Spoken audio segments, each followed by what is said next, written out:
Good morning from London. I'm Kriti Gupta alongside Guy Johnson and Lizzy Burden. We're an hour away from the opening trade. Here's what you need to know. President Donald Trump met with his national security team in Washington for more than an hour on Tuesday to discuss the escalating Middle East conflict, fueling fresh speculation that the United States is on the verge of joining Israel's attack on Iran. And top U.S. bank regulators plan to reduce a key capital buffer by up to 1.5 percentage points for the biggest lenders after concerns that it constrained their trading in the $29 trillion treasuries market. And it's Fed Day. Happy Fed Day. Investors betting the FOMC will be more willing to signal interest rate cuts despite concerns of persistent inflation. Lizzy.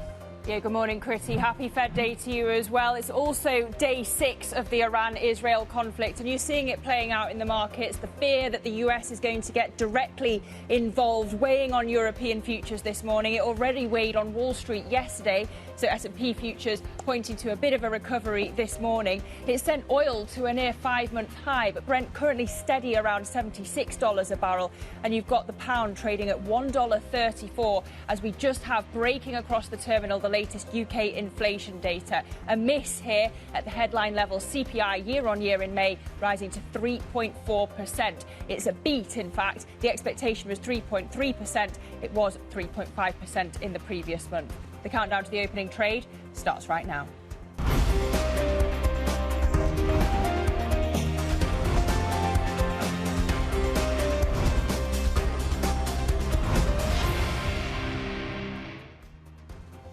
Wednesday the 18th. Good morning, folks. Let's talk about what's going on out there.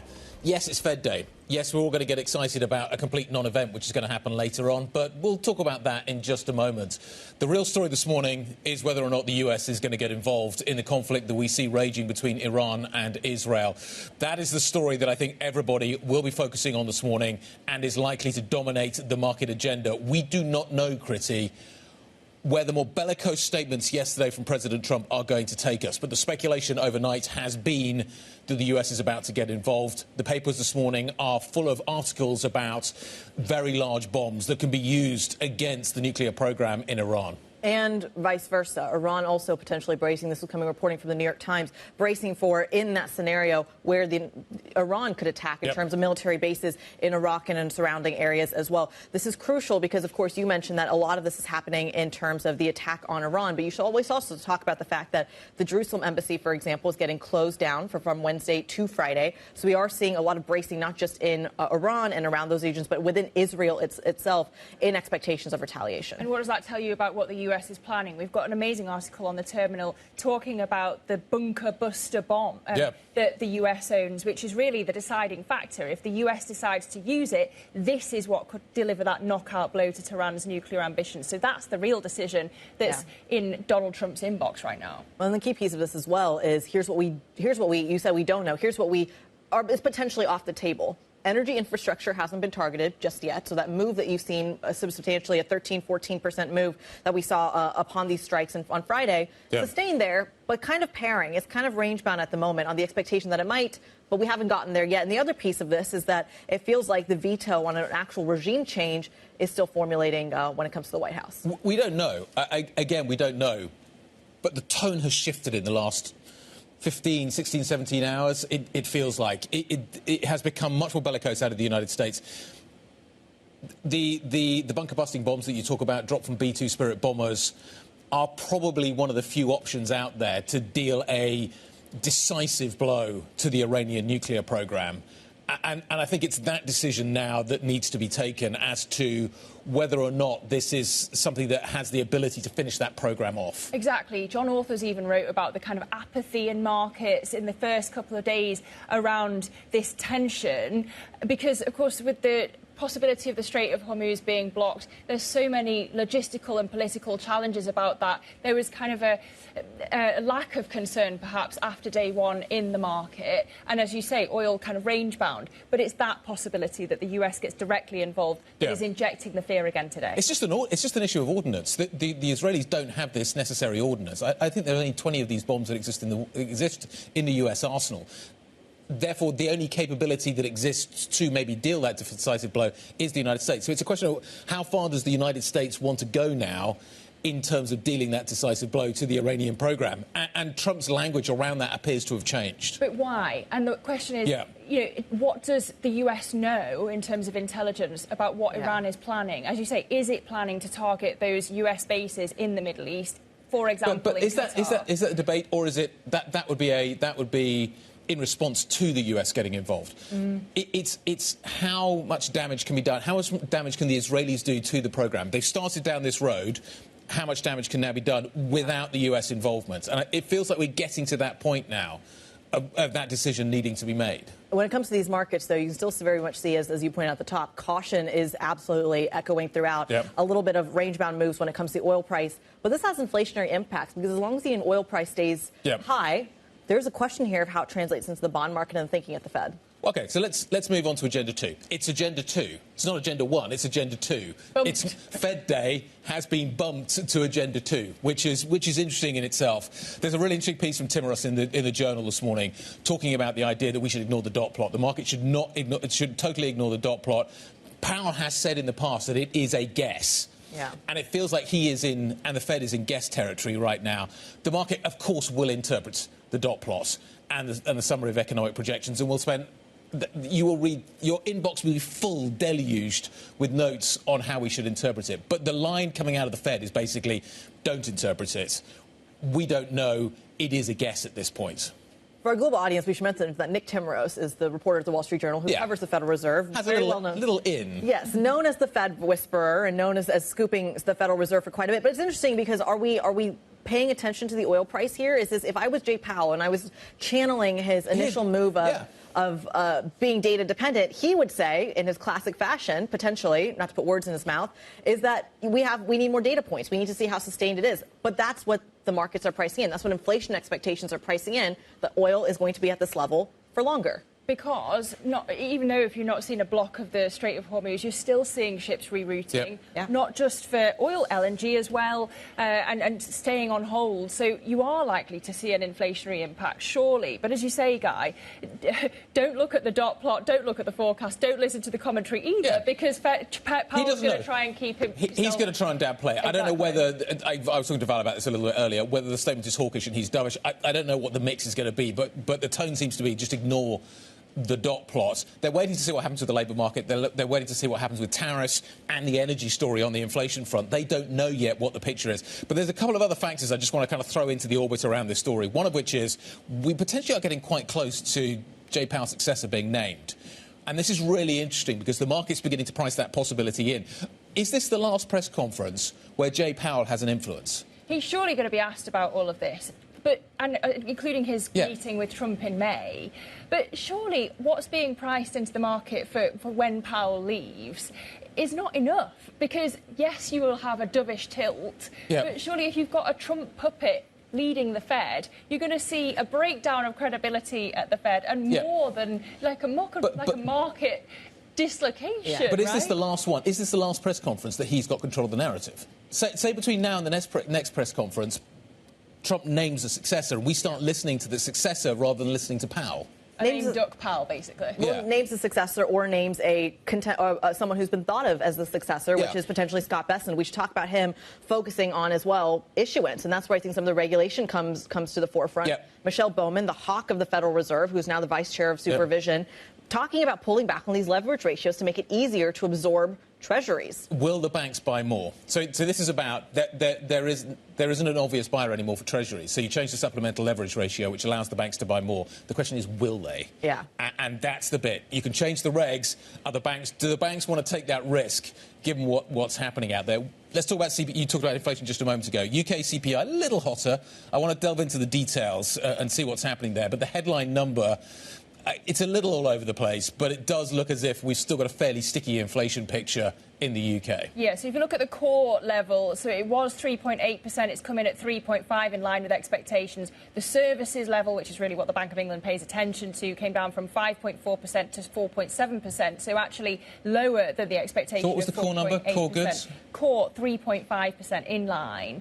But look, I would just want to throw on a pinch of salt here, because last month the Office for National Statistics got it wrong. Yeah. And they blamed the Transport Department and issued this correction after the print came out. So maybe we'll get another one this month. It's been a nightmare for the ONS of late. There are lots of erratic factors around this data, including the timing of Easter. But of course, it precedes the Bank of England decision tomorrow, and we'll get the updated bets at 7:30 a.m. London time. At the moment, you've got 49 basis points of cuts priced in currently, and really a divided BOE at the moment, because does this inflation have second round effects and linger in the UK economy? You've got inflation expectations not as well anchored as the MPC would like. That's really the main question for tomorrow. Core goods have ticked up just slightly. So that's interesting. I wonder if that's a tariff effect beginning to come through. Jumana Salahin is going to be joining us very shortly. Vanguard Europe chief economist. We'll get some answers, maybe on some of these questions that we've been talking about already this morning. Jerry Fowler from UBS is going to be joining us, European Equity Strategy Head. Daria Dolzakova is going to be joining us, Iranian nuclear program expert. That's going to be fascinating to talk to her about kind of what is going on and how the US can proceed from here and what the risks are. Mike Zawadzki, Blackstone Credit and Insurance Global CIO, and Anuj, Ranjan, Brookfield Private Equity CEO, joining us a little bit later. A bit of a private markets theme coming up a little bit later, Lizzy. Coming up on the agenda for today, Guy, we've got at 10 a.m. London time the final euro area CPI print for May. At 1:30 p.m. London time, it's US jobless claims, of course, ahead of the Fed decision at 7 p.m. and then at 7:30, Chair Powell's press conference. OK, what else do you need to know this, Wednesday? The Italian Premier, Giorgia Meloni, is pushing G7 leaders to support a ceasefire in Gaza amid escalations in hostilities between Iran and Israel. Meloni says many global leaders she's spoken to agree with her on the matter. Meanwhile, in Gaza, the city's health ministry says at least 51 Palestinians were killed and more than 200 wounded in an incident while they were waiting for aid trucks to arrive and then deliver. The Israeli military acknowledged, quote, several casualties after they opened fire on a crowd and said that authorities would investigate the incident. The UK is looking to restrict the number of visas it gives to countries which refuse to sign agreements to take back migrants. Prime Minister Keir Starmer says the move is part of the government's push for a more assertive set of measures to reduce levels of net migration. After almost a year in power, Starmer is coming under increasing pressure to devise a strategy that reins in immigration numbers that have touched records in recent years.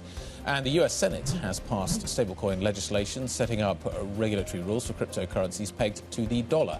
In a win for the crypto industry and President Trump, the 68-30 vote marked a rare moment of bipartisan support in the Senate. The vote came despite Republicans blocking Democratic efforts to bar Trump from profiting from his crypto ventures while in office.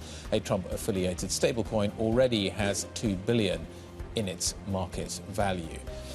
So basically, these are money market funds for the crypto industry, in theory. This regulation is talking about the idea that you basically have to have a one-for-one relationship between an asset, the dollar, and whatever this stable coin is. Yeah. It's going to be really interesting to see kind of what happens, though, what the differences look like between a money market fund and a stable coin when push comes to shove. And that's the bit that I'm waiting to see. If rates go higher, do assets in stable coins go down? They go up in money market funds. Are they similar? Are there key differences? And that, I think, we're waiting to find out. But this is a big step forward. Well, in the cryptocurrency world, this is fascinating as well, because stable coins are where you go when you need a haven from the volatility of the other crypto coins as well. So if you were trying to find or deal, or at least make it easier for a retail base to deal in cryptocurrencies, this is actually a good thing for that very specific base. But my question here is, what does it do in terms of a more macro tourist, an institutional fund, for example, let's say, should we have Bitcoin in our portfolio? And that's the part that I'm not sure I've worked out. But this isn't Bitcoin. It's in that universe. Yeah. It's obviously a huge win for the industry, which is, of course, not separate to Donald Trump anymore, as you pointed out, Guy. But, they've flooded the zone with hundreds of millions of dollars to try and get a Congress that's friendly to the industry, and they're blasting through here. But it also links back to the whole idea of this is kind of anti-fiat currency. If the basis for the crypto industry is a stable coin that is effectively pegged to the dollar, then at some point everything roots back to the dollar. Yeah. And that's kind of doesn't that undermine the fiat currency, the anti-fiat currency case? But it also does in some ways undermine the dollar, because you can use this stuff for transactions. So do you need to transact in dollars when you can transact it? There are going to be regulations put in place in terms of kind of criminality and all kinds of other things around it. But the linkages are going to be really... I don't think you've made before, like if Trump is supporting crypto, is he hurting the dollar? Yeah. Well, is it the dog wagging the tail or the tail wagging the dog at this point? Something we're going to be monitoring throughout the rest of the program, of course, in the days and weeks ahead. But coming up on this program, we're going to bring you the latest out of the Middle East and dig into the future of Iran's nuclear program. Plus, top U.S. bank regulators plan to reduce a key capital buffer for the biggest lenders. We're going to dive into the details and what it means for portfolios. But up next, right back to those markets, oil trading near a 5-month high. Markets also eyeing this week's central bank decisions. We're going to talk about how they're all correlated and dive into that risk premium. If you have any questions of your own for us or for our guests, just please send them to us. IB plus BBTV Go is the function on your terminal. This is Bloomberg.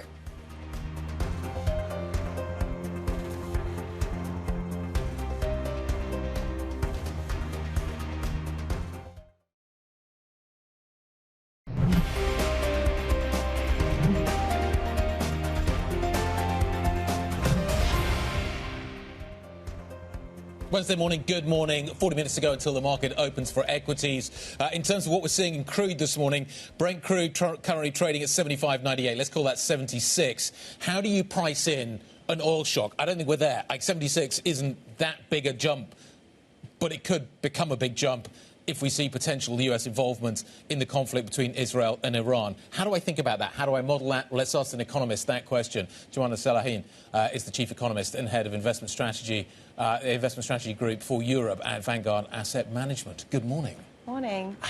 This potentially could be a supply-side oil shock. I don't think we're there yet, but we have seen a pickup in energy prices. How do I think about that? How are you thinking about that and the potential persistence of those elevated prices? Yeah, great question. So whenever you have an oil price shock, the first thing you would want to think about is why that oil price shock went up. And then the second thing you want to think about, as you said, the persistence. If it's just a one-off, nobody cares. So if it's going to persist, then you're going to see it in the prices that you pay for petrol when you go to the pump.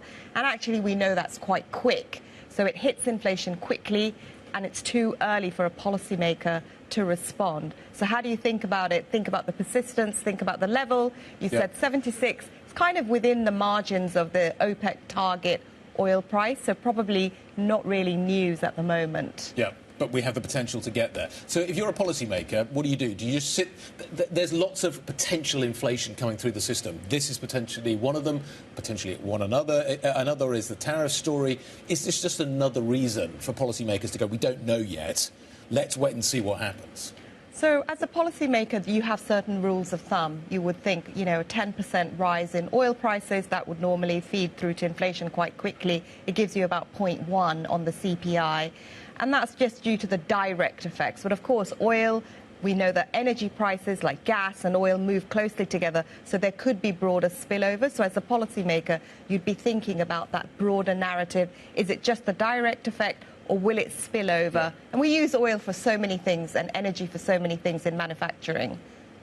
What is the bigger risk? Is it the shocks to oil prices when you see a 13, 14% move in intraday? Or, as Guy was saying, the sustained move over, say, 3 months at $80 a barrel, for example? What is the bigger worry? So the bigger worry really is the sustained move, right? Because when it's sustained, people don't know how to respond to it. For example, if you're a company and you're using oil as an input into your production process, you might be able to offset that one-off rise with, hey, I'm going to take a hit on my margins right now, or other prices might be falling. So you look through it. Because it's one-off, you can absorb it in your margins. When it's persistent, you need to be like, am I going to pass this through to prices? There, in some recent data, when it comes to, I'm going to switch it away from the other worry that's kind of taken a back seat from the oil story, and that, of course, is the trade negotiations that are kind of simmering a little bit in the background as well. Some of the data is starting to show, include in the United States, in terms of import prices and sort of factory prices, that there is a full read-through and full pass-on into the consumer. Are we in a world where the consumer, on both sides of the Atlantic, can digest price hikes? So obviously the consumer's already come out of a period of high inflation, and we're hoping that that inflation is going back to that target. So can the consumer absorb that price hike? They won't like it, right? We're already seeing price levels higher, even though that inflation rate has come down. But to your point about the US and tariffs and how that's affecting goods prices, we're actually seeing potentially a lower impact than what we had expected in terms of that goods price. Initially, it looked like there was that front running, and in anticipation of tariffs, those goods prices are higher. But right now, it's pretty much in line with expectation. How about the Bank of England? Because, of course, we've got the BOE meeting tomorrow. We've had UK CPI down, but not by as much as expected this morning, the pound higher. How concerned are you about the second round effects of this inflation and how it lingers here in the UK? Because that seems to be really what's dividing the Monetary Policy Committee. Yeah, that's right. So I think the inflation number, as you said, a little bit stronger than what we expected, some of that reversal. And then the question will be, as ever, how much of this is news and how much is it going to persist? That 0.1 that came in a little bit stronger, what is the reason for that? If it's going to be persistent, then you get that worry. I think with the UK, the path of inflation back to target has probably been a little bit slower than other major economies. And I think that's why we're seeing this kind of split vote, because on the labour market side, you actually do see a slowing, 5 months of payrolls growth falling. We saw the labour market data, the unemployment rate tick up. So the two forces are kind of pulling in opposite directions. But of course, with that labour market data, as with the inflation data now as well, you've got these blunders at the ONS. Do you think that they're kind of meaning that the Bank of England's being too careful when actually it needs to act? Because you've had the likes of Swati Dhingra really berating the ONS. So I think there are challenges with respect to data collection, and part of it is global as well. Response rates for surveys have gone down globally, but it's a little bit worse in the UK.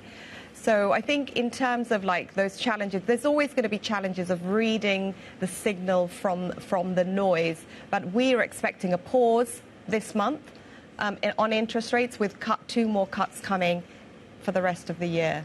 How much signal are we going to get from Powell later on today? And what am I watching? Who am I listening to him? Am I looking at the dot plots? There's an article in the Wall Street Journal this morning saying ignore the dot plots. How are you going to read the events of later on today? Yeah, so I think on the US side, the data has actually come in more like, they were talking about the mandate, the dual mandate, pulling in opposite directions with, the labour market weakening, inflation rising, that stagflationary impulse. We're actually seeing that go away a little bit. So the data's come in with the labour market a little bit stronger, inflation a little bit weaker. So it's more mandate consistent and not pulling in opposite directions. So just hold. It's actually good news, and we're not expecting any significant change in messaging or the plots. The only thing I would say is there's a little bit positive news in the near-term outlook for growth. So you might see some moderate changes for 2025. OK, well, we await that press conference from the chair of the Federal Reserve at 7:30 p.m. London time. But Jumana Salaheen, Chief Economist and Head of the Investment Strategy Group for Europe at Vanguard Asset Management. Always good to have you ahead of the Bank of England decision tomorrow as well, of course. Well, coming up on the programme, Blackstone's bullish on European private credit. Their global CIO for credit and insurance is going to join us next on the programme as we look at futures here in Europe, pointing a touch higher, but not by much. A bit more outperformance when it comes to FTSE 100 futures, but US futures, even more optimism after the knock Wall Street took yesterday. We keep an eye on the developments in the Middle East, of course. This is Bloomberg.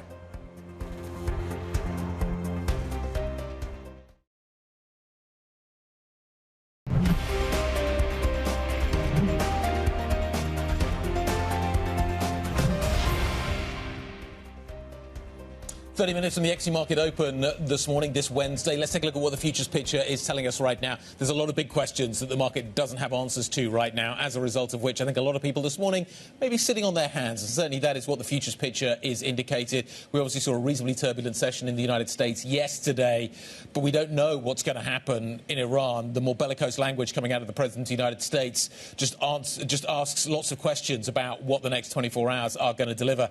And of course, then we've got the Fed. And, of course, then we've got the Bank of England, Lizzie. Yeah, you've got traders pairing Bank of England rate cut bets ever so slightly as they come online. So 47 basis points of cuts priced now after that CPI print came in with less of a decline than expected. But just checking in on your bond space, not a whole lot of movement here at all across the curve, across the continent, Guy. Perhaps a little bit of a wait-and-see mode until we get that Fed decision later in the day. In the meantime, as we're kind of in that wait-and-see mode, let's take a quick focus on the world of private assets, specifically private credit. The president of Apollo Global Management, Jim Zelter, sees a, quote, ocean of opportunities in private credit, but acknowledges the risk of over-concentration in sectors like healthcare and enterprise software. We spoke to him exclusively at Super Return International earlier this month. Take a listen. Certainly, there's been a tremendous growth of a variety of credit markets, whether it's investment grade, high yield, direct lending. And I think we have to differentiate between a credit cycle and industries where there may be an overabundance or an overenthusiasm.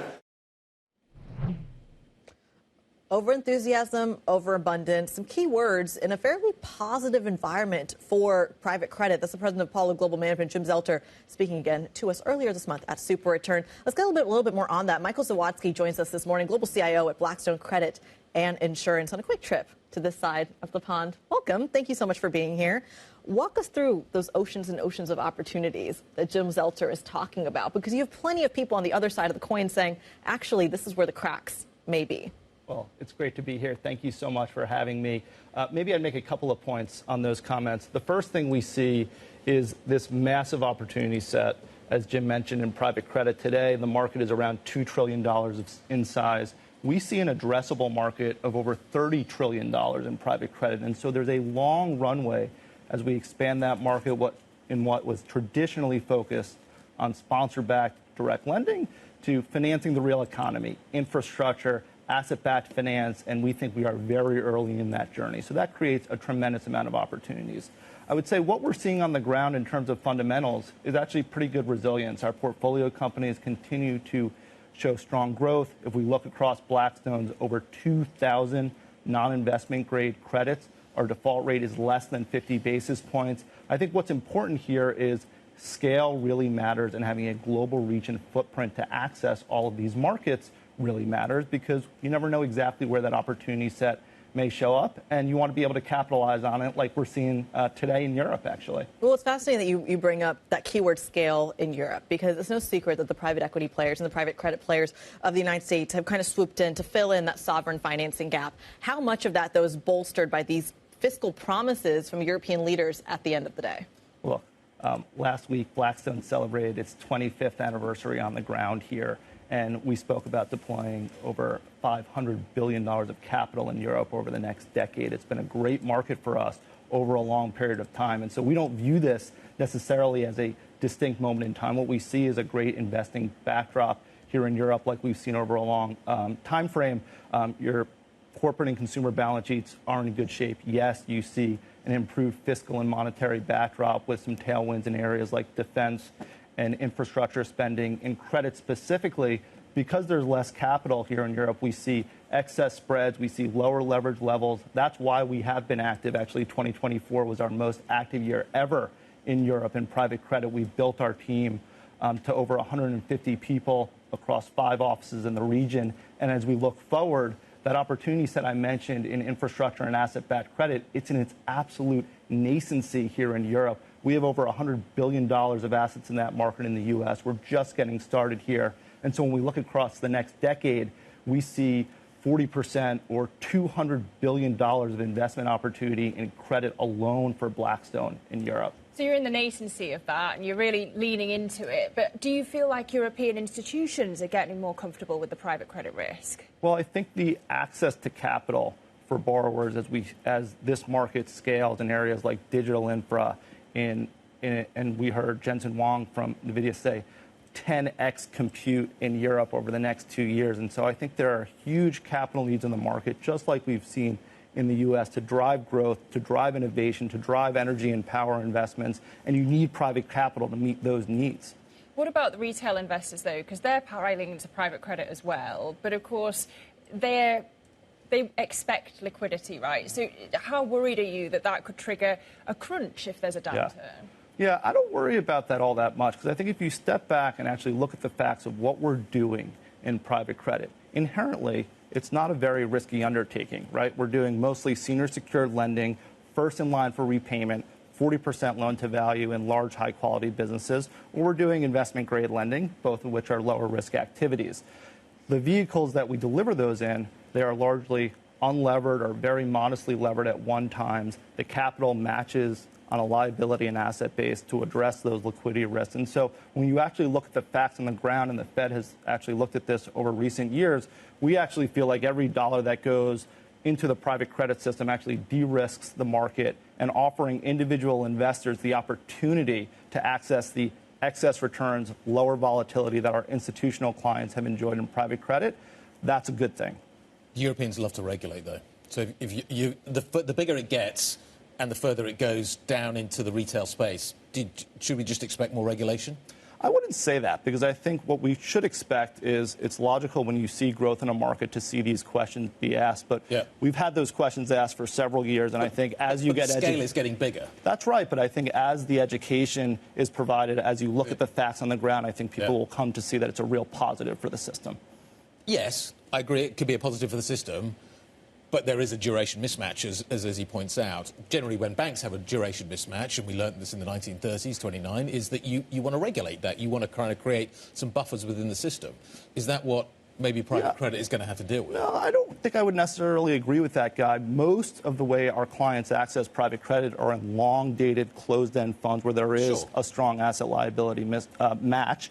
And even in our vehicles that target individual investors, we have designed caps on liquidity such that we match the risk that we have in the underlying portfolios. So they can't take their money out too quickly, basically, is what you're talking about. We have products that are designed to match the underlying liquidity of the assets. And I think that has worked and has been battle-tested over several years in the U.S., and I think you'll see the same thing in Europe.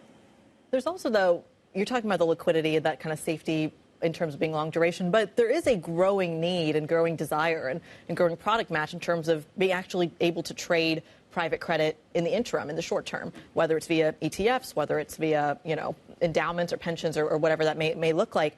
Walk us through the risks of that. If you're talking about products that ultimately have that safety of being a long duration asset, what about the folks that are using it to trade in and out every day?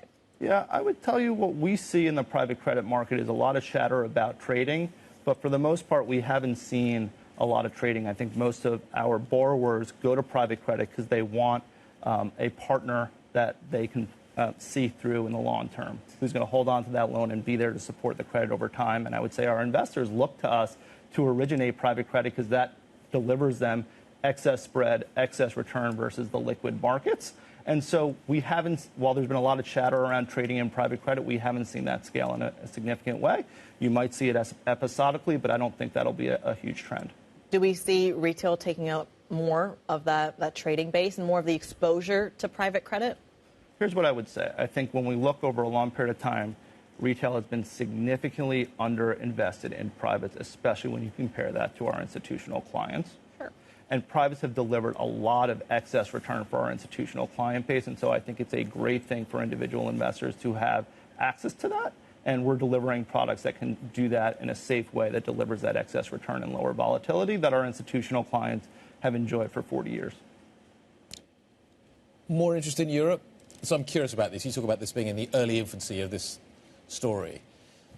There is in broader markets, there's this view now that you want to diversify your portfolios away from the United States. The United States has enjoyed its exorbitant privilege for too long, and maybe actually the rest of the world's going to outperform for a while. Do you get that sense from your investors at the moment that they're looking at Europe to do that? And if they are, how early are they in that process? Yeah, what I would say to that is the U.S. will continue to be a very strong place to invest for our clients and for Blackstone. And we don't see that trend ending, right? The U.S., largest capital markets in the world, largest GDP, center of innovation. It's going to continue to suck money in. Well, I think you'll see U.S. continue to be a great place to deploy. That being said, I think some of the headlines, some of the uncertainty you've seen around the U.S. has caused clients around the world to look at other options, and they look at Europe, and they see what we see, which is an attractive investing landscape. And so I think you'll see them look to invest in both and in some cases diversify their portfolio where they see those opportunities. There's a lot of catching up to do, though, isn't there, versus the United States? Well, look, I think this goes back to where we started, which is that incredibly long runway and tailwind we have behind private credit. And that's why we see this $200 billion deployment opportunity for us here in Europe over the next decade. OK. Michael, we're going to leave it there. Thank you very much indeed. Michael Zawadzki, Global CIO, Blackstone Credit and Insurance. Thank you very much indeed. Kriti. Coming up on the program, back to our top story. Energy very much in focus as crude hovers near its 5-month high. We're going to dive into the geopolitics and the trades that are moving those markets. Stick with us. This is Bloomberg.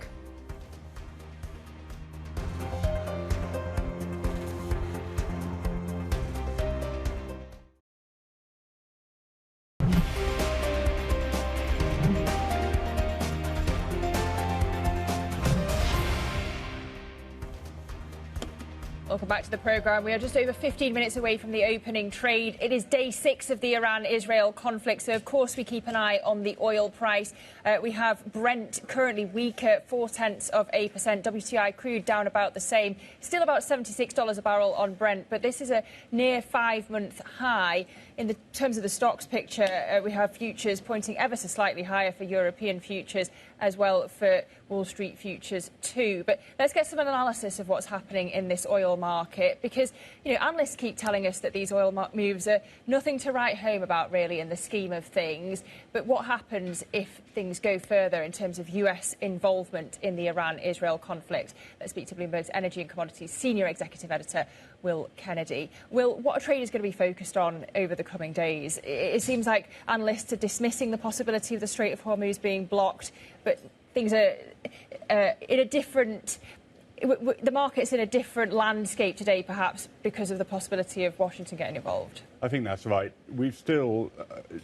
oil is fluctuating a little bit around this price, around sort of just over 75 barrel, but we're substantially higher than we were before Israel started its strikes on Iran, which suggests that there is a significant risk premium remaining in the price. And I think that risk premium is centred on two things. Will the US get involved, as you say? And if they do, what will Iran do in return? Will it start attacking shipping in the Straits of Hormuz? As you say, I don't think people think that straits could be closed entirely, but it would definitely widen the conflict. It would make getting oil out of the region more difficult, more expensive, and probably constrain flows to some extent. So that's what traders are really watching for right now. It feels like there's a floor under prices right now due to this latest escalation, but also a ceiling coming from the trade conflicts and the tariff policies emanating out of the United States. What does that range look like? I think it will depend on what happens from here. I think that if the conflict really escalated and you really did get the conflict spilling into the shipping lanes, we could go substantially higher. But as you say, there are things capping it, and there's also the issue of OPEC, which has some influence here. They're already putting more oil into the market. We've reported that Saudi Arabia would probably like to put even more in, and they can go even quicker. Both Saudi Arabia and the UAE have substantial barrels they can put into the market. And while any blockage of Hormuz would be a problem for them, Saudi Arabia in particular has the ability to export that oil from the Red Sea and bypass the Persian Gulf. So that is one thing that's probably capping gains from here. And as you say, the economic background and those uncertainties. So what is the ranges? I'm not going to give you prices, but I think that anything over 100 probably seems like an outside scenario. I was talking to an old friend of mine who works in the shipping industry, and he was saying basically there's a standoff at the moment between charterers and owners and everybody that's involved in terms of who pays the cost for the higher insurance rates at the moment. And there's a standoff. Nobody's willing to pay it at the moment, the upgrade. Are we going to see ships going through this region at the moment until that gets resolved? Because at the moment, it feels like there's a lot of shipping guys saying, we don't want a part of that because effectively we're sending cargoes that are uninsured or not sufficiently insured. Well, there are a lot of shipping guys who would like higher rates for their tankers, so I think there's a bit of gamesmanship here. Precisely. Look, the crisis is clearly going to force up shipping costs in a number of ways. Freight rates have gone up. Insurance costs are going up. At the end of the day, freight and insurance is not an enormous part of the overall cost of your oil. So, yes, it will have an impact at the margin. But I think we are at the moment and will continue to find tankers willing to go in cautiously. We reported yesterday that the Qataris, who obviously ship a lot of liquefied natural gas out of the Gulf, are asking tankers to wait outside Hormuz before going in to get their cargoes. So that's the kind of caution that we're going to see. It is changing the way that people sail in and out of this region. But right now, I think it's important for markets to remember that the oil and the gas is getting out. And I think in the current situation, absent a big escalation from Iran, it will continue to get out. Well, thanks very much indeed, Bloomberg's senior commodities executive editor, Will Kennedy. Let's talk about how this all translates into the wider markets. Mark Cudmore joins us this morning to talk about that from the MLive team. Mark, there's a number of big questions we don't know the answers to. We don't know whether the US is going to get involved. We don't know what kind of escalation we're going to be seeing. We don't know what the Fed's going to do a little bit later on. Is today just a day for sitting on your hands? Do you have a clear sense of direction?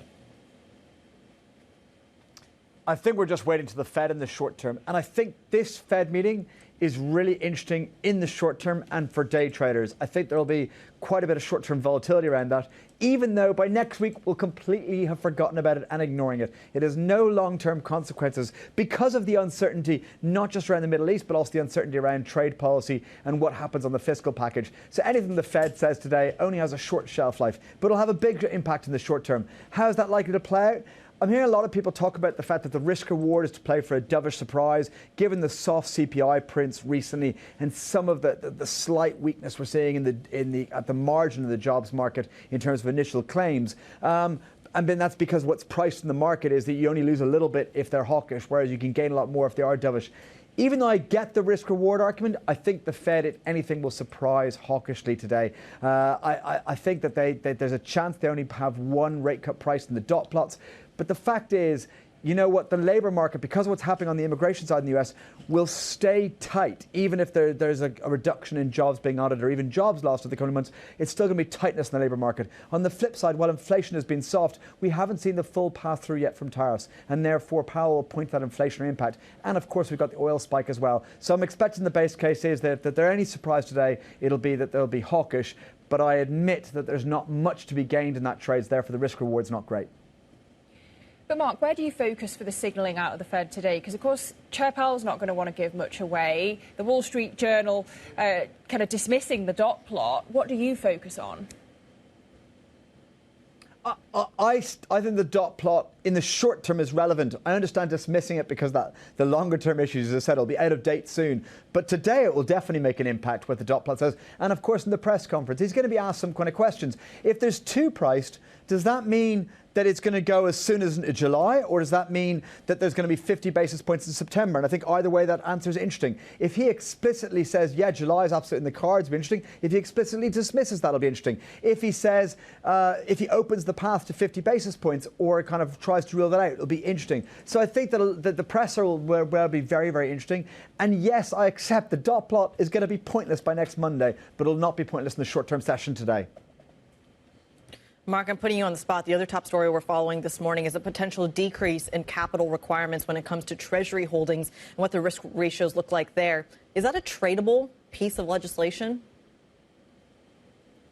It's been long flagged. This story is, of course, it's another planned story. It's kind of reaffirming something that's been expected for a long period of time. It is another marginal positive for the stock market, a stock market that is kind of drifting higher until we get the next big news. And I think that next big news will ultimately be a negative catalyst. So, yeah, it's short-term positive, but not a hard catalyst. Certainly something we're going to keep a close eye on. Bloomberg's Market Live executive editor Mark Cudmore joining the program this morning. You get more updated analysis from him and the team. MLIV Go is the function on your terminal. Let's go from the macro to the micro. Get our stocks to watch with Joe Easton. Joe. Morning, Kriti. So energy stocks in focus once again today, given all the oil dynamics that you were discussing earlier on the show. Now, we have seen energy stocks, which is the white line here on the screen, rallying with the crude price. As that's gone up, unsurprisingly, we have seen a lot of gains for these stocks. And actually, over the past week, energy, the best performing space in the European equity market. Companies like BP, Shell, Total Energy and Eni all seeing gains of close to 4%, 3% on those stocks. And given the oil price still up around 1% since where we closed yesterday, that is the important thing for those stocks today. So potentially that will be positive despite the little declines we've seen in crude today. Then in terms of UK stocks, that inflation data slightly higher than expected. This could potentially trim some of the gains that we've seen for UK home builders year to date. It's been a pretty decent 6 months almost for this sector. Persimmon, Crest, Berkeley, Barrett, Redrow, all of those done pretty well. But the other space to watch is banks that have done even better in the UK. Really big gains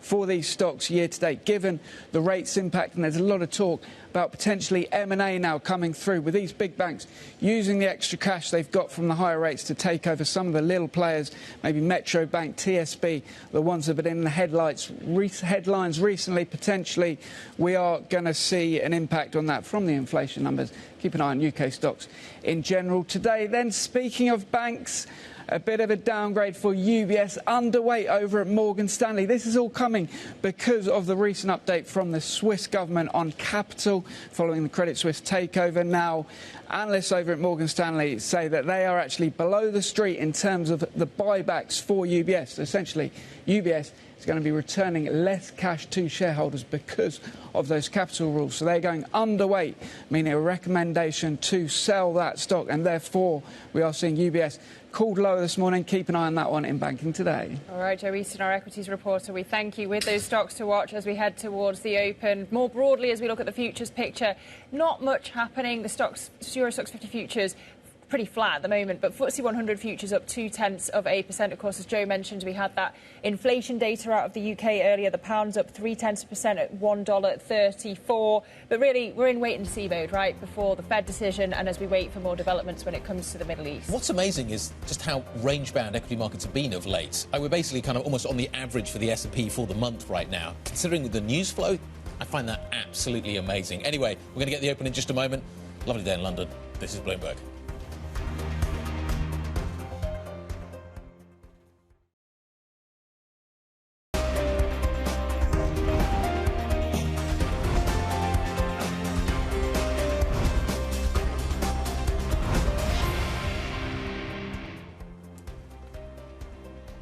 Wednesday morning, good morning. Let's talk about where we go with the opening trade and figure out what is happening here.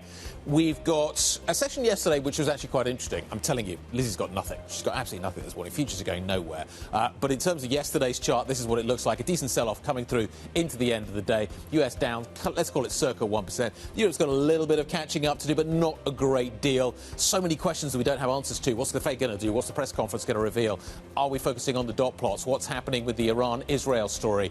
All of that still very much firmly in focus. But Lizzy Burden, what do you got? All of those questions, Guy, delivering us a great big unch when it comes to Euro Stoxx 50 futures this morning. Not a lot happening, as you say, as we head towards the open. Underperformance for the DAX, perhaps. But where we're going to get outperformance, it looks like, is in the UK. We've got UK CPI having come out this morning, holding at its highest in over a year before that Bank of England decision. So we've got to keep an eye on those UK banks. But what are you watching, Kriti?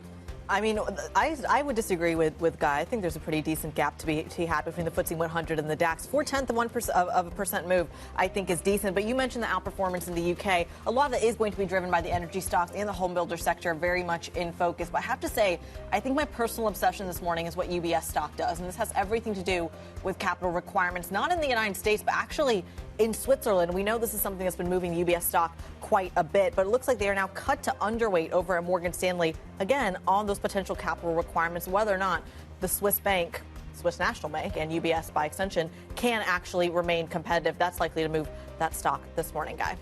Okay, if you're excited about the gap between the FTSE 100 and the DAX, okay, we'll talk about that in just a moment. Let's talk about this market open and figure out what exactly is happening. We're not expecting some big moves here.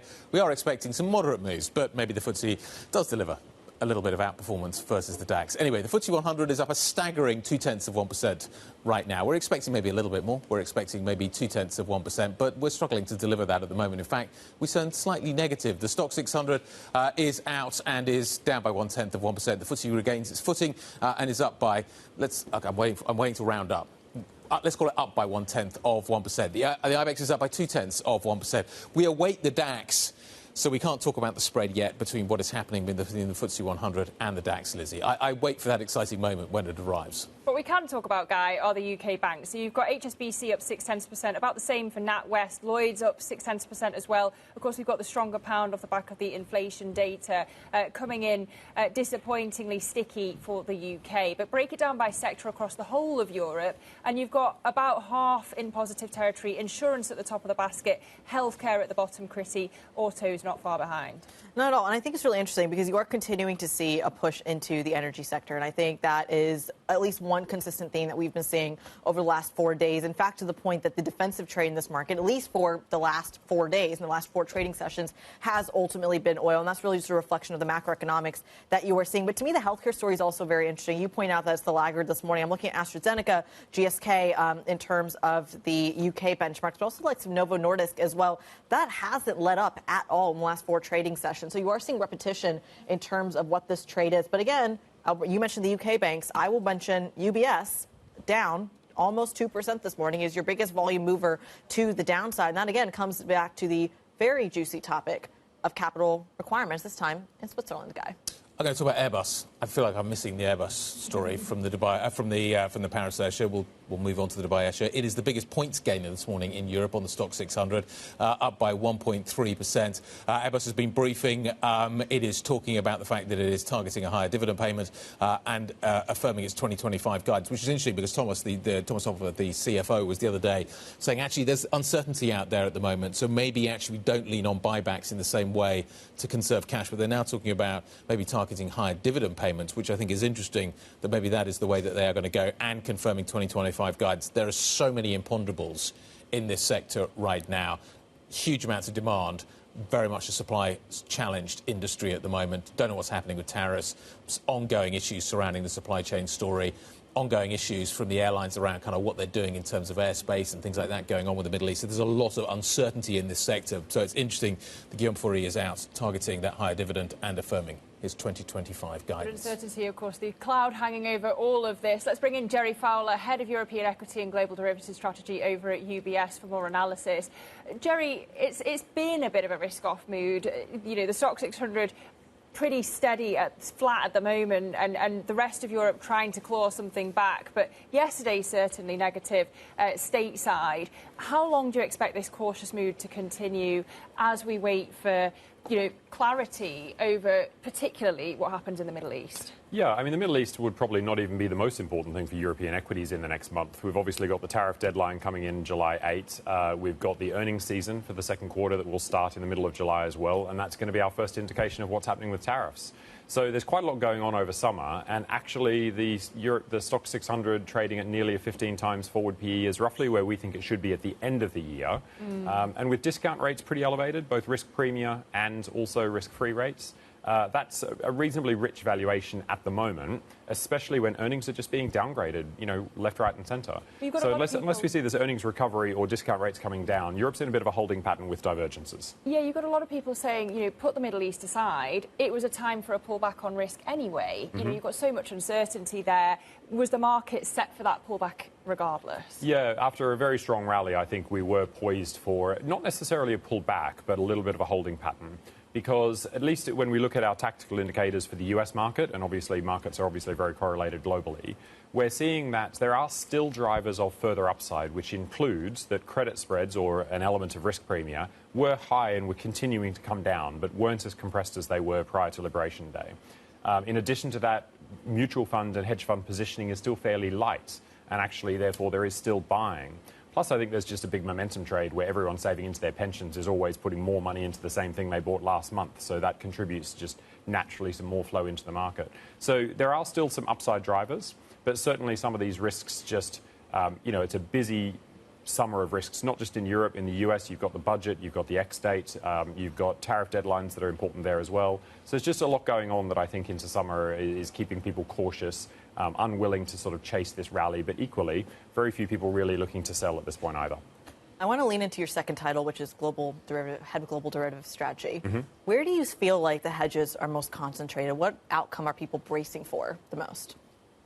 It's a good question. I would say that hedging is really quite light, and in part because we have moved into an environment where hedging is done on a sort of a needs-must basis, because it is fairly expensive. And as I mentioned, you know, positioning generally is quite light. So to some extent, with that very light positioning, there's often more interest in the upside hedge, you know, making sure that if the budget does go through and it's stimulatory, if the US deregulation agenda continues, that you've got those US upside hedges.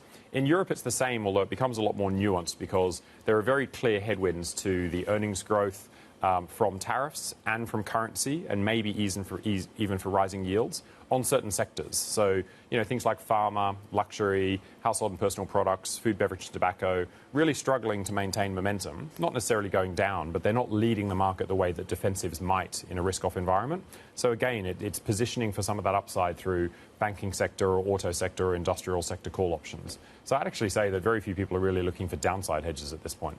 I'll let Guy lean into the currency impact, but before I let him go into that, maybe we'll see. I want to ask you a little bit about the oil sector here, because of course we're watching this trade. Like I said, in the last 4 trading sessions, the energy market or the energy equities are magnifying the move that you were seeing on the macro, on the oil stocks as well. What is that that multiple, if that makes sense? Yeah, well, it's very hard to gauge. Excuse me. We have seen energy stocks bounce quite sharply when we've had geopolitical tensions around the world.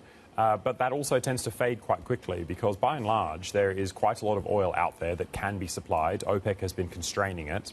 They are starting to release more of it. So it's, finding the right level of supply and demand balance when there are artificial constraints is quite difficult in terms of understanding where the oil price itself should settle.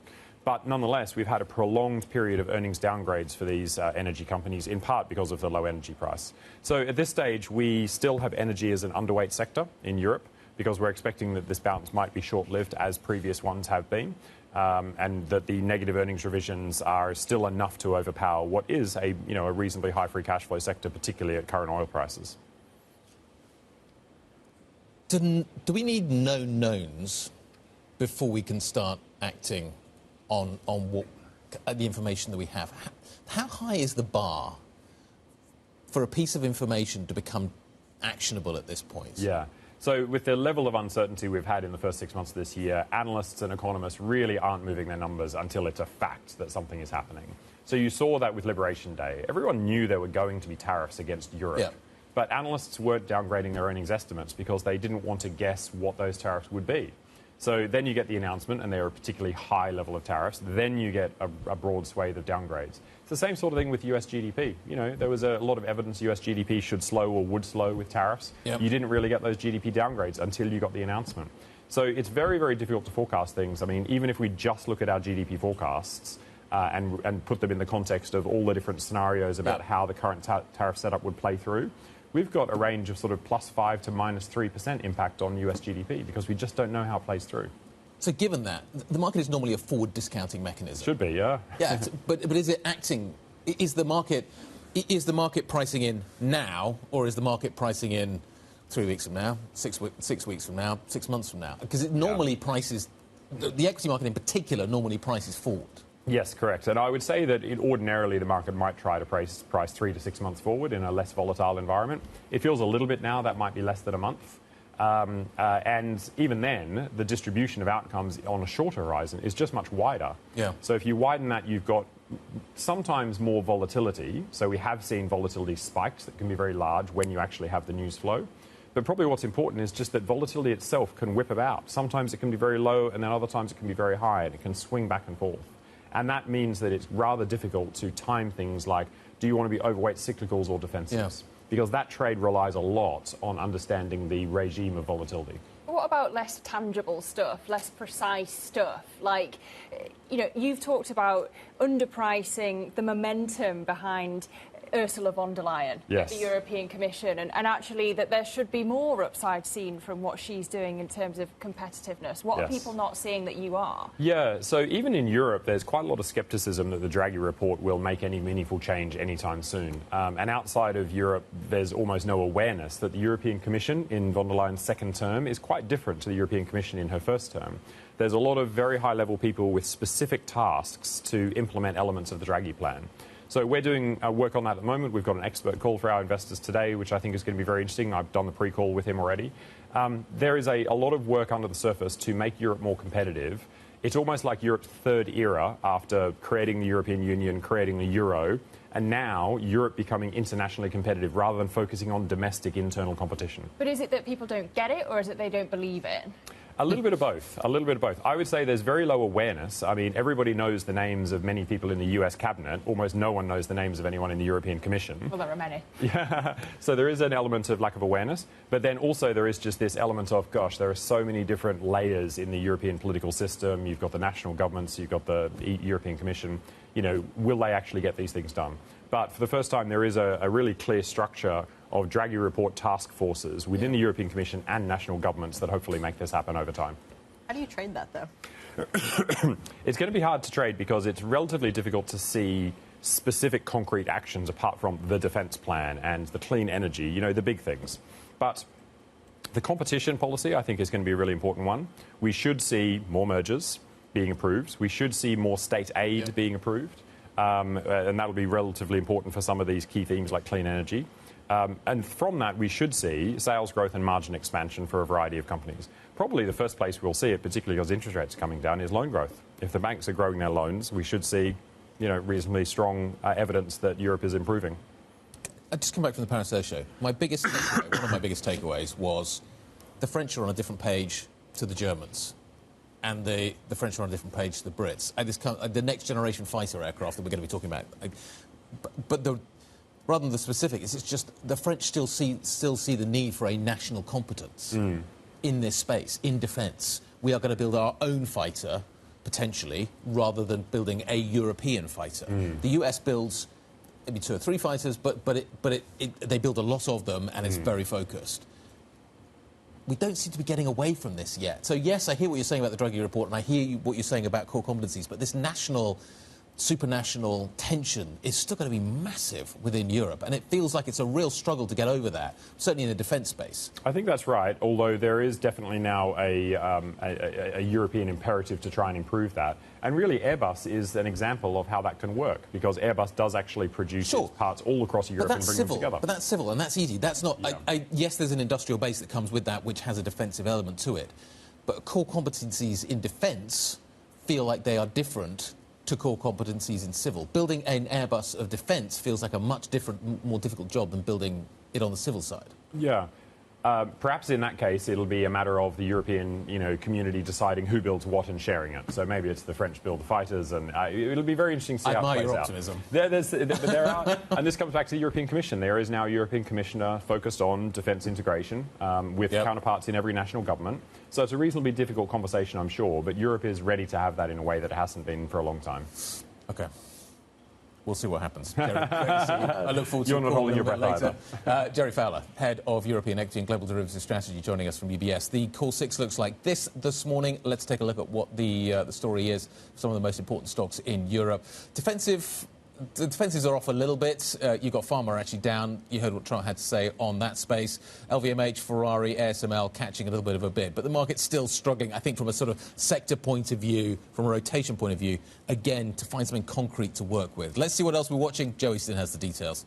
So Airbus, Guy, as you've been discussing there, is having a strong start to this session on the backdrop of the Paris Air Show, of course, and this raised dividend target, so predicting dividend payouts rising around 50%, up from the previous target of up 40%, and also reiterating a lot of their targets, saying they're going to sell around 75 of the A320s by 2027 was a key line I read in that report, but extending gains, and actually the best performer on a points basis, as Guy mentioned earlier, so a pretty decent start for Airbus today. Then in terms of M&A, Gerresheimer now, this is the German company that makes a lot of the components used by Novo Nordisk and other weight loss diabetes drug makers. So actually making the injectables, and there's takeover talks ongoing on this one. We had a bit of back and forward yesterday around whether one of the parties involved has walked away, but Gerresheimer actually saying still talks are progressing. Warburg involved in that, KPS Capital as well. So getting a rise on that one, pairing the losses we saw yesterday up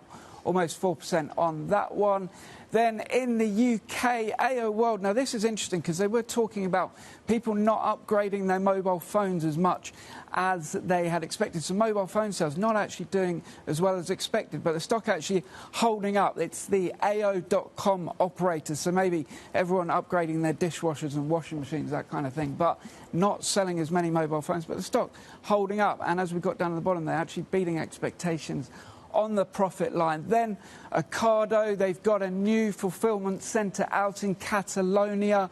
That was actually one of the best performers at the open of trading, kind of showing us how there's not many stocks actually doing that well today. But given there's so much uncertainty on the Ocado automated factory business over the past few years, that's really been the big uncertainty. Just getting that news of one fulfillment centre, one factory over in Spain is actually lifting the stock, providing a bit of certainty for those investors. And then to finish, UBS, as we mentioned earlier, cut to underweight. Now, as Kriti was discussing earlier as well, it is all related to this capital issue and the Swiss government telling them to keep more capital on the books. So Morgan Stanley going underweight, but the price target only 26 francs. We can see that's pretty much where it's trading, so they don't see a lot of downside. But it's another sell rating, and UBS stock declining 1.3% in Zurich this morning. All right, Joe Easton from our equities team walking us through some of those early movers. We thank you so much. Coming up, we're going right back to a little bit of the macro here. The Fed expected to hold rates steady as President Trump's trade policies cloud the outlook, not to mention the geopolitical volatility out of the Middle East. We're going to dive into the details next. This is Bloomberg.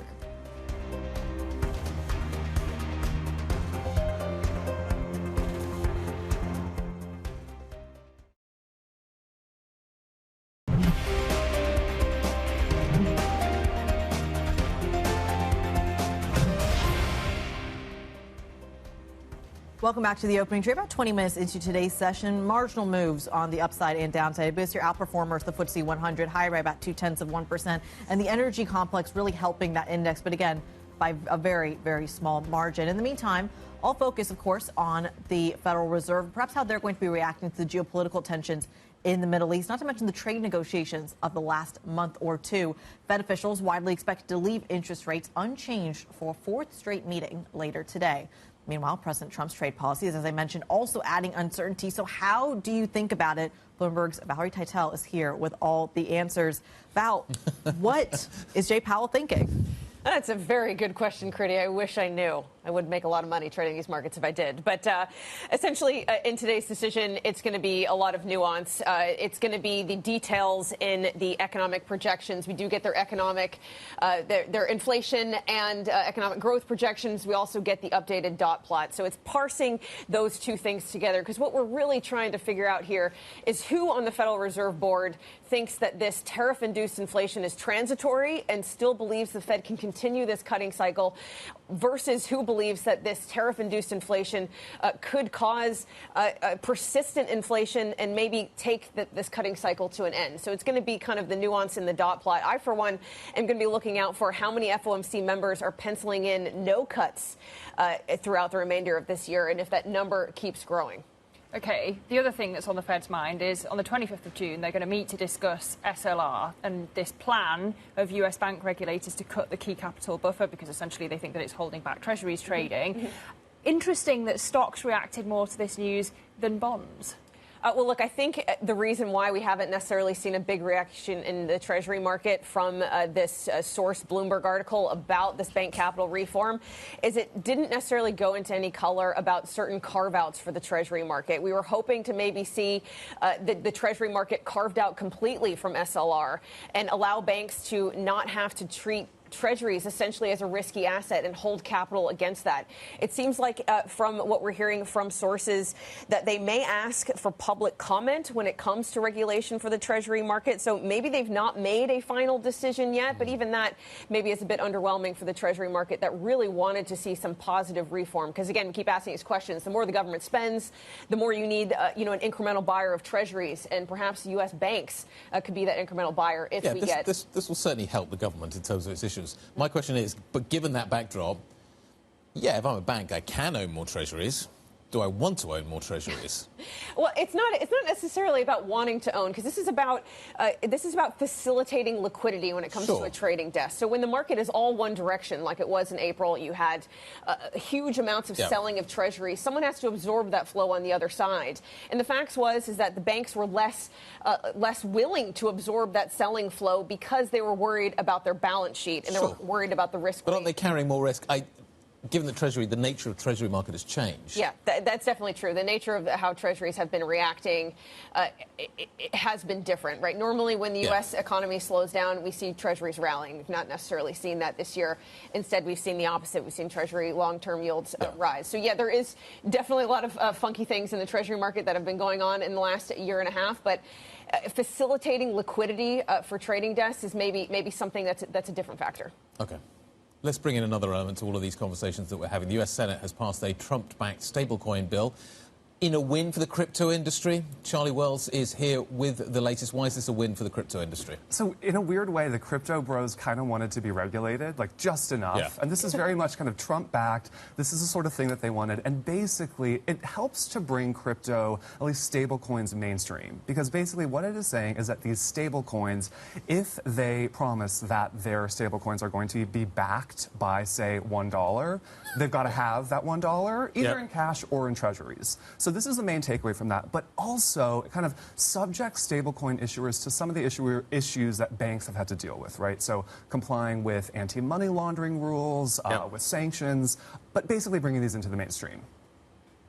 Talk to us about how this actually shows up when it comes to, I mean, you talk about the mainstream, but within the crypto space itself, can you explain why stablecoins are so important? Well, there's even kind of, a little bit of a Trump theme here that I'll get to, but the reason why these stablecoins are so important is because crypto traders like to use them as a store of value, right? Because in the name is the word stable. We know that so many of these other cryptos are the complete opposite of that. So it basically allows you to have some stability, some store of value while you're trading these other much more volatile cryptos. And this could be good within the U.S. crypto industry. There's that Trump theme. Circle, the largest issuer of stablecoins in the U.S., just went public, and they've been performing pretty well. Let's see what happens later today, but this is definitely a win for them. And this industry spent millions on the most recent election. It's looking like they're going to spend even more on 2026, or at least significant amounts in 2026. But again, this bill heads to the House, so a lot of people expect it to pass, but still, again, this is ongoing legislation. Charlie, speaking of the bros, you've got OpenAI CEO Sam Altman saying that Meta's offering his staffers $100 million signing bonuses, but he's not worried, he says, because Meta just doesn't get it. Is that really just tech bros trading barbs and we can kind of ignore it? I mean, look, the race for talent in AI is heating up, and executives have told Bloomberg that some of these signing bonuses actually could make sense for these firms just because there are so few people who could actually do a lot of this AI work, which makes me question a lot of the decisions I've made in my life. Why did I not study computer science? Because it's really hard. Yes, exactly. And people are willing to pay a premium for it. So, this is Meta really looking to kind of bolster their talent. What's interesting is, Meta has the chips, they've got the data that they need, but the talent is something that Mark Zuckerberg really has been hunting for in the past few months. All right. Charlie Wells and Valerie Titel walking us through those dynamics. Lots of legislation, coming out of Washington, D.C., and having people on their toes, although we're not seeing a general market reaction just yet. Maybe we will in the next couple of weeks. Coming up, we've got two major topics that we're going to be talking about. We're talking about the oil markets, the geopolitical volatility as well, and how it all shows up in these private markets. We have an exclusive conversation with Anuj, Ranjan, the Brookfield PE CEO. Maybe how you navigate the private markets despite all the volatility. That conversation coming up soon. This is Bloomberg.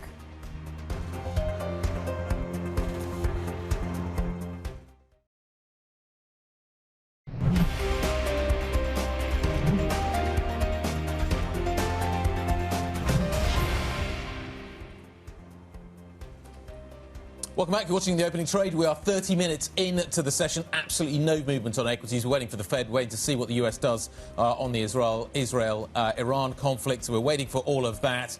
In terms of what we are seeing out of the Riksbank, we've actually got some news. There's some news happening right now. Pay attention.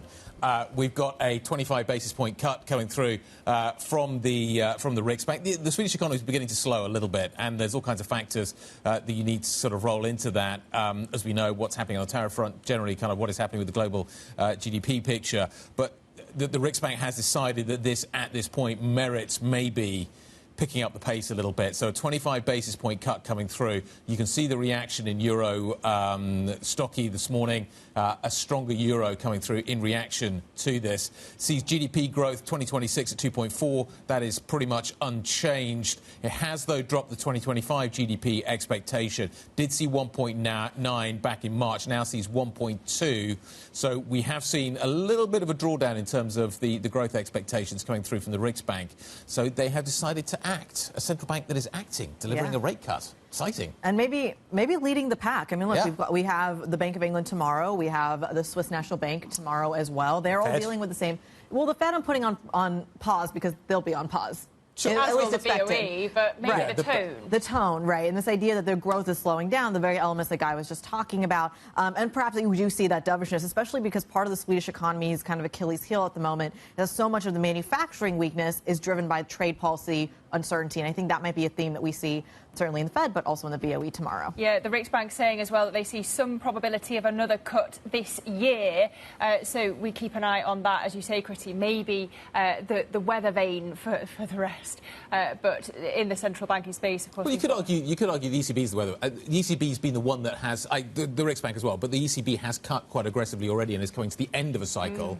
Whereas you kind of feel like the BOE and the Fed are sort of still mid-cycle, can't decide what to do next because they've got a different inflation story that the ECB and maybe to a certain extent the Riksbank is factoring in as well. And now they have to think about what's going on in the Middle East and the oil prices. Indeed they do, and particularly the nuclear story, because Donald Trump has held talks with his national security team now that he's back from the G7, and that's fueled speculation that the US is about to take a more active role in Israel's military action in Iran.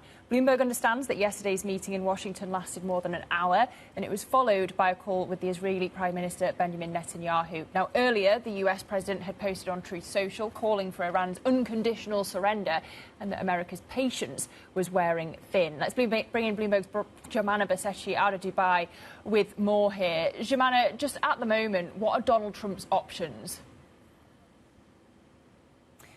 Yeah, well, ever since President Trump departed that G7 summit early yesterday, there has been rampant speculation about what the U.S. are thinking and whether they are going to go down the route of getting involved militarily in Israel's campaign against Iran. And it seems as though Trump's own advisors are pretty split on this topic. You mentioned there yesterday that he had an over 1 hour long meeting with his national security team. There was no statement put out after that meeting. He also had a call with the Israeli Prime Minister Benjamin Netanyahu. Again, no readout of that call either.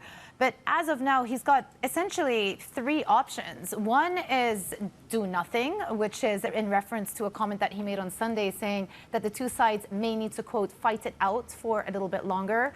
He also may use this weakness in both Iranians' military defense systems and nuclear facilities to create a window of opportunity to restart those nuclear deal discussions under perhaps more onerous terms, i.e. pursue the diplomatic channel, or the most hawkish option would be for the U.S. to decide to get involved militarily, perhaps lend some of their munition to the Israeli side to help with the targeting of some of those deeply embedded uranium enrichment sites. We've been speaking about Fertile the last couple of days. Only U.S. munitions are capable of taking out that particular site. But so the question is, not only do they get involved, but then also, I would say, how do they justify it, especially given back in March, the Director of National Intelligence, Tulsi Gabbard, testified in Congress that Iran's supreme leader had not authorized the resumption of nuclear weapons program. They suspended that back in 2003. So it's not only about whether they take a decision to get involved militarily, but how they can justify it back home as well. Jomana, how is this being received by the Gulf countries, in the UAE where you are, by Saudi and by others? How are people thinking about this in the region? Look, there is an extreme amount of anxiety, as you can imagine, because it's essentially happening at the doorstep. There's only a very thin piece of water that separates, land of water that separates the region, the GCC region, from Iran. We've talked a lot about Strait of Hormuz and the potential disruption that could cause. And remember, for many of these GCC nations, and you don't have to go that far back, President Trump was in the region a month ago talking about the new dawn of the Middle East, the new face of the Middle East, the economic programs that all of these countries are undertaking. And And one fundamental cornerstone of these projects is political stability in the region. And the Gulf states have been consistently calling for a de-escalation.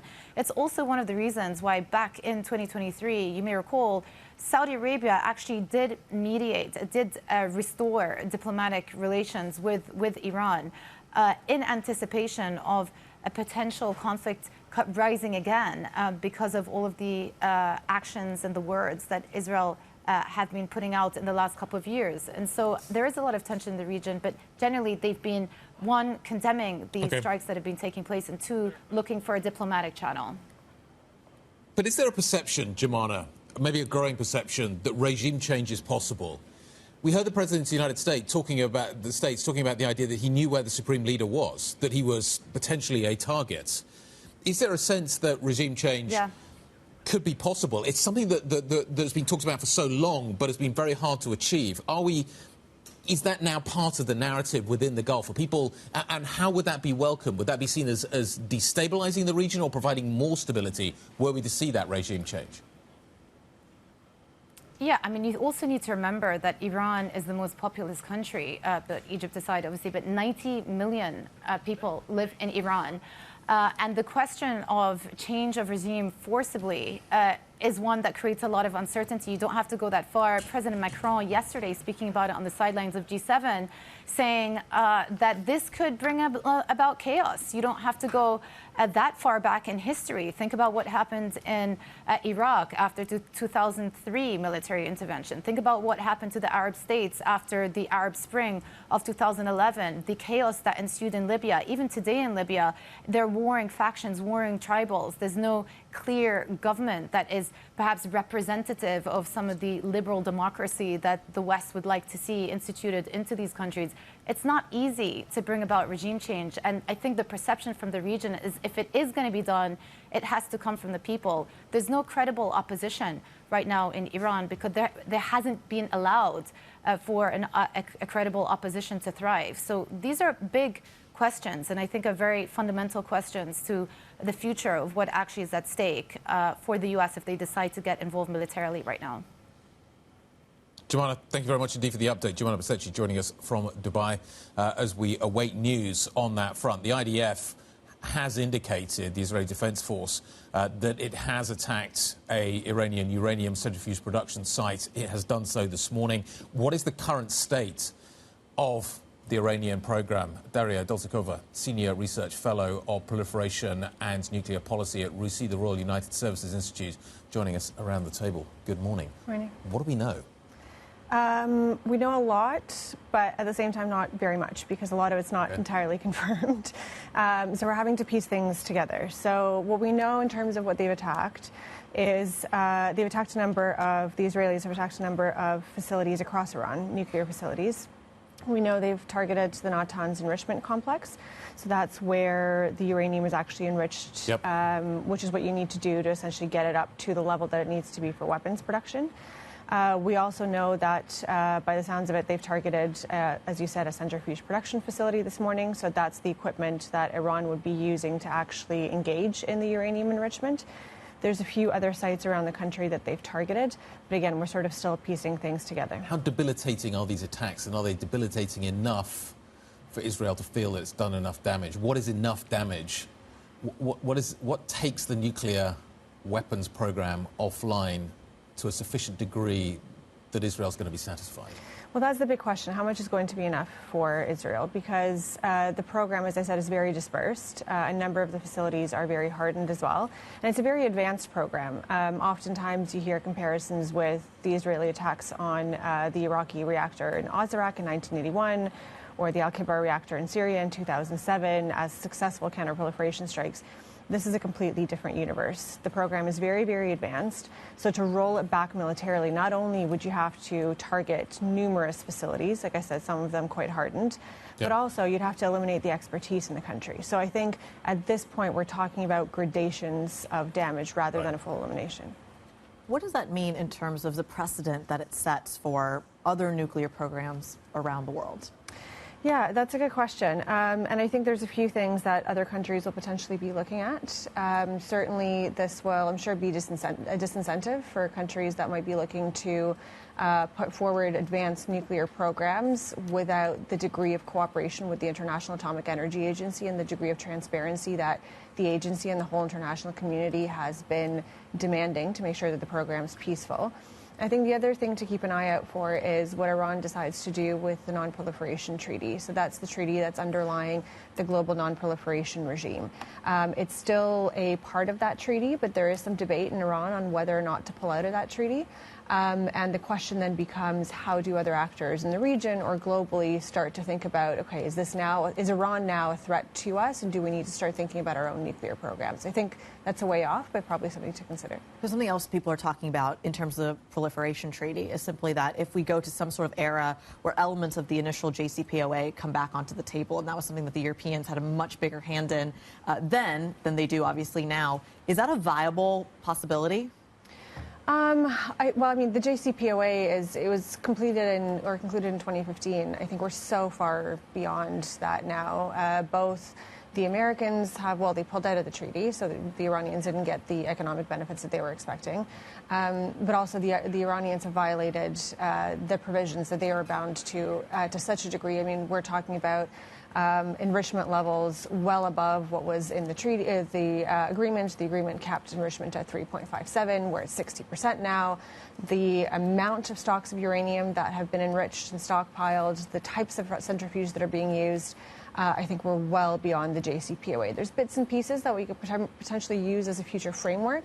But I don't know what the prospects for diplomacy are at this point. But if Iran does withdraw from the NPT and its nuclear program is driven underground, metaphorically, and I know we've got to, gauge what the damage has been, how long does it take Iran to get back to pre-Friday levels? Is it weeks? Is it months? Is it years?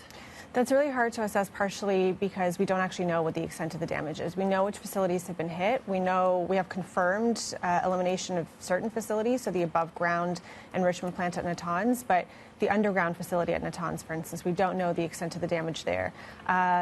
It's also early days. Israel keeps threatening to try to eliminate Fordo, which is the deeply buried facility. That would take most likely American involvement.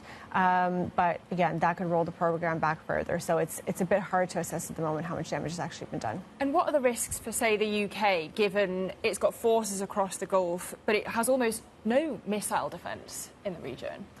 Sure. So I think that's certainly a consideration. I think that'll become a bigger concern if the Americans potentially get involved as well. At the moment, this is a conflict between Iran and Israel. But as I was saying, the Israelis might push for the Americans to try to get involved to eliminate some of the more hardened facilities. And if that happens, I think then we're looking at a broader expansion of the conflict across the region, which might pose threats to American but also other assets. I mean, I know through your expertise on nuclear, you've kind of become an expert on Iran as well. Just to Guy's earlier point, do you see this ending with regime change? That's really difficult to say. I mean, the Israelis, the number of targets that they've hit, to me suggests that the intent is not just to eliminate the program, that it's to destabilize the regime. They said that regime change is not necessarily the objective. But I think we are in a universe where you could imagine instability becoming sufficient, especially if strikes continue across the country and against key political and other assets. Then it's hard to say. Have we reached the limits of what the Israelis can achieve without the United States being involved, and i.e. with the larger ordnance that may be required to reach the depths of the hardened bunkers? So when it comes to the nuclear program, yes, it would be hard for Israel to penetrate the hardened facility externally. But the Israelis have also been very good at carrying out what you would call, I guess, subthreshold or covert activities as well. We don't know what access they have to Fordo, to that hardened facility from the inside as well. They've penetrated other Iranian facilities before. It is in the realm of the possible that they could find some other creative way, basically, to getting to the program. Okay, Daria Doltsakova, we thank you, taking us through the many unknowns. A true expert, Senior Research Fellow of Proliferation and Nuclear Policy over at RUSI. We thank you. Well, coming up on the programme, we did talk private credit in the first half of the show. We're going to turn back to it, and we'll turn our attention to private equity. Brookfield's Anuj Ranjan joining us around the table next to stay with us for that exclusive conversation. This is Bloomberg.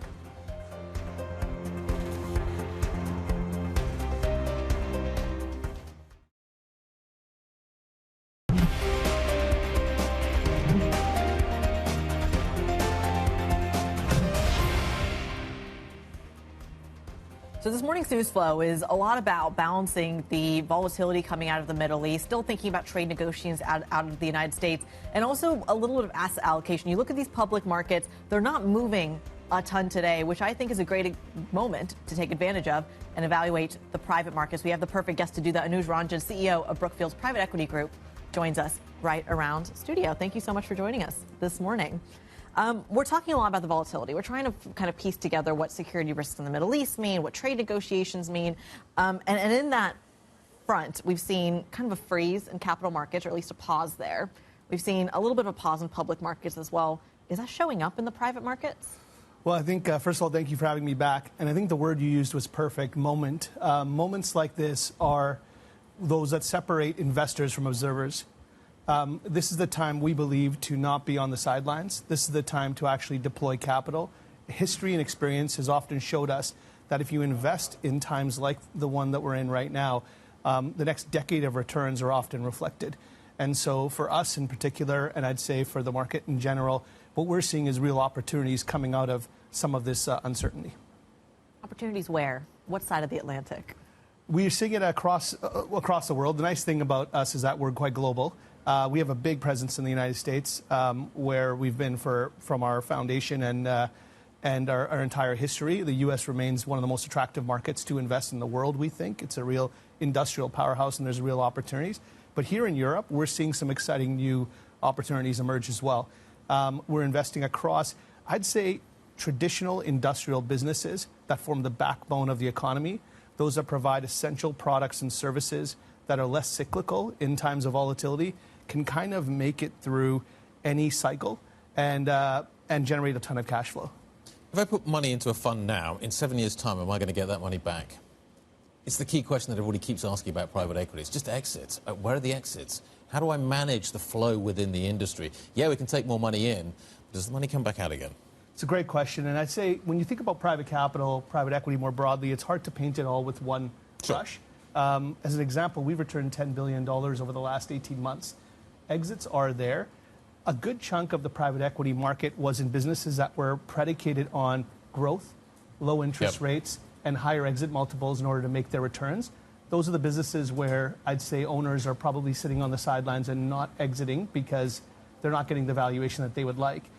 When you own essential services, when you own industrial businesses that make essential products that generate cash flow is always Where are those exits happening? You talk about those exits. Are they within private equity, i.e. other funds buying, or are they going to trade buyers, industrial buyers who are looking maybe to roll up and scale up?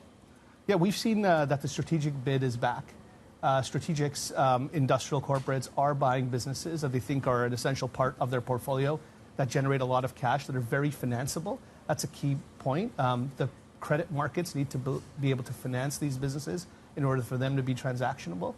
And today, businesses that generate a high degree of cash flow in a sustainable fashion, they're getting financing, and therefore they're getting bids. And so most of our exits have not been to other private equity. Right. They've not been to the public markets. It's primarily been to strategics. Yep. But Anuj, how do you value businesses right now? How do you even begin to value businesses right now when you've got so much flux, when it's the geopolitics, as Kriti was talking about, or in the rate environment, as we're looking at the Fed later on? We just have no idea what's happening with inflation. So how can you put a price on anything? Yeah, if you think of it purely as a cost of capital, it is hard to pin down a specific maybe cost of capital to look at the future cash flows with. I'd say the way we think about it is we want to own businesses where we are the best owner, where we can operate them better than anyone else could, and where we will generate our returns is through margin expansion, not multiple expansion. So the phrase I like to use is we're going from roll the dice private equity to roll up your sleeves private equity. And all private capital investors need to actually invest in areas where they have an expertise far better than anyone else. So you talked about essential services. I know that you've got some personal expertise in AI from your former life. How does that fit into how you invest in essential services? Yeah, look, my personal experience in AI is 25 years ago, so it's quite dated. But I would say that I was probably 25 years too early in that industry. Today, what's amazing is we are definitely accelerating into the fourth industrial revolution. But unlike the steam engine, it's happening a lot faster. And the key word of fourth industrial revolution is industrial. These industrial businesses need to see significant productivity gains in order for all of this technology investment to be worth anything. And what we're seeing for the first time, I'd say a year ago, it felt like there was a lot of talk, but the technology had not yet caught up. Today, we're seeing real use cases in our businesses, in our factories, whether it's automation, whether it's advanced robotics, or just general applicable artificial intelligence. In my opinion, using AI as a productivity tool, as another tool in our toolkit to reshape the companies we buy and remake the companies we buy and enhance margins, that's the best application of it. Let's lean into the conversation about industrials specifically, and this Europe's moment to shine, if you will. How much of that bull case in the value proposition of Europe right now is really hinged on fiscal spend? And I ask this in the context of Germany's massive fiscal impulse. You're seeing it matched in other places, but not to the same extent. What gets in the way of that? The capital spending programs and some of the capex that's going into the market will really boost activity across the whole continent. We think it's a key component of investment. And what the thing is that to make these capital commitments that the governments need to, private capital can actually be a great partner. We've seen opportunities that we've done in Sweden and in France on more digital infrastructure, where private capital partners can actually form partnerships with the government to invest in their local markets and help them grow their economies. I think we're moving away from traditional just leveraged buyouts as a form of private capital. It's actually now about government partnerships. It's about partnerships with exceptional institutions. Well, Anuj, let me just for time very quickly. When you see a potential press on those fiscal impulses, let's say a recession hits, let's say some of those spending priorities change, would that change the thinking from a PE firm like yourself? It doesn't change the thinking because we like to think in multiple decades, not a very short period of time. And thankfully, geopolitics keep changing, but our view of businesses usually don't. We want to find great businesses to generate a lot of cash flow that we can buy and improve. That's number one. There might be some change in the nuances of markets we look at, expanding into markets that micro markets that we want to spend capital in. But overall, our view is we're here for the long term. We've always invested for the long term. If you buy great businesses that are market leaders, they can usually make it through any cycle. All right. Anuj, pleasure to have you on the program. Thank you so much for joining us. Anuj Ranjan, CEO of Brookfield's private equity group, walking us through some of his thinking, how he's approaching the value side of his business, but of course, how he's approaching Europe versus the United States as well. In the meantime, if you look at these markets, it is kind of cautious. A cautious optimism, I think, is the way I'd phrase it. Some green on the screen across the board when you look at the DAX, the CAC, and of course the FTSE 100. But again, not by a massive margin. A similar story over in the bond market. I'm looking at a 440 on the 10-year yield. Even oil prices not moving a ton. Still a 76 handle on Brent. Lots to go through, lots to monitor. That does it for the opening trade. The Pulse is up next. Stick with us. This is Bloomberg.